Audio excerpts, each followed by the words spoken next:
வணக்கம் ஃப்ரெண்ட்ஸ், நீங்கள் பார்க்குறது இப்போது Samsung 180 litre fridge inverter model. இந்த மாடல் பார்த்திங்கன்னா 440 வோல்ட் ஆகி கம்ப்ரஸர் போர்டு ரெண்டுமே போயிடுச்சு.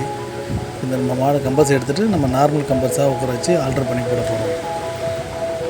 கம்ப்ரஸரை கட் பண்ணி எடுத்துகிட்டு கூலிங் காலை எடுத்து ப்ரெஷ் பண்ணி போட்டுட்டு கண்டன்சர் கட் மாட்டி வச்சு கம்ப்ரஸர் ஃபிக்ஸ் பண்ணியாச்சு.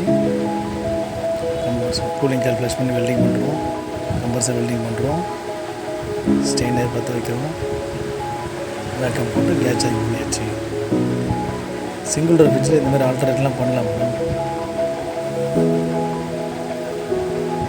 பாருங்கள், 10 நிமிஷம் கூலிங் சூப்பராக இருந்துச்சு. ஸ்மோக்கிங் மாரி ஆகிடுச்சு. கஸ்டமர் கூப்பிட்டு காட்டிடுவோம், செக் பண்ணிக்கணும்னு சொல்லிடுவோம். அப்புறம் அவங்கள நார்மலாக எப்படி டெம்பரேச்சர் செட் பண்ணுறது, ஹை லோ வைக்கிறது எப்படி சொல்லி கொடுக்குறோம்.